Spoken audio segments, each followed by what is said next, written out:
স্থানীয় তৃণমূল বিধায়ক, তৃণমূল সাংসদ তারা প্রত্যেকে কিন্তু এখানে অন্য শক্তির খেলা দেখছেন। কেউ বলছেন কোনো বড় মাথা আছে এই ষড়যন্ত্রের পিছনে, কেউ বলছেন অন্যান্য এলাকা থেকে, বিভিন্ন এলাকা থেকে দুষ্কৃতীদের জড়ো করা হয়েছিল। এবং প্রশ্নটা ঠিক এখানেই যে কারা জড়ো করছে, কি উদ্দেশ্যে জড়ো করছে, শুধুমাত্র একটা নতুন চালু হওয়া ওয়াকফ আইনের প্রতিবাদ করবার জন্য, নাকি এই প্রতিবাদকে সামনে রেখে রাজ্যকে অশান্ত করবার জন্য আরো কোনো বৃহত্তর ষড়যন্ত্র তার সেটাকে রূপ দেওয়ার জন্য। আমার সঙ্গে এই মুহূর্তে আমাদের প্রতিনিধি সুমন মহাপাত্র রয়েছেন। সুমনের কাছ থেকে জানতে চাইব, সুমন, মুখ্যমন্ত্রীর দপ্তর সূত্রে বা মুখ্যমন্ত্রীর কাছ থেকে কোনো শান্তির বার্তা আসছে এরকম আমরা শুনতে পাচ্ছি, বিস্তারিত যদি বল।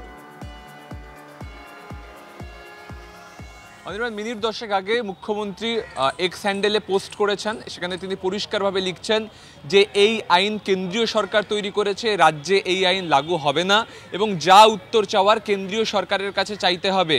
এবং সামগ্রিকভাবে তিনি বলছেন সব ধর্ম নির্বিশেষে যাতে শান্তি বজায় রাখা যায় তার জন্য এই টুইট। তিনি বলছেন রাজনীতির স্বার্থে কোথাও কোথাও অশান্তি ছড়ানো হচ্ছে, অর্থাৎ যে কথা তুমি বলছিলে যে রাজনৈতিক স্বার্থ করার অভিযোগ যেমন তৃণমূল কংগ্রেস করছে, তেমনই তৃণমূলের সুপ্রিমো তথা রাজ্যের মুখ্যমন্ত্রী তিনি বলছেন কেন্দ্রীয় সরকারের আইন সেটা রাজনীতির স্বার্থে ব্যবহার করে কেউ কেউ অশান্তি তৈরির চেষ্টা করছে। তাই সব ধর্মের নির্বিশেষে তিনি সকল মানুষের কাছে শান্তির আবেদন করছেন। মিনিট 10 আগে তিনি বলেছেন সকলে শান্তি ও সম্প্রীতি বজায় রাখুন, আর যা উত্তর চাওয়ার এই ওয়াকফ নিয়ে যা উত্তর চাওয়ার কেন্দ্রীয় সরকারের কাছে চান, তার কারণ রাজ্যে এই আইন লাগু হবে না সেটা স্পষ্ট করে আমরা জানিয়েছি। আবারও একবার এক্স হ্যান্ডেলে পোস্ট করে মুখ্যমন্ত্রী জানাচ্ছেন এই আইন আমরা লাগু করতে দেব না, তাই অশান্তি রাজনৈতিক স্বার্থে কেউ করবেন না, দয়া করে শান্ত থাকুন।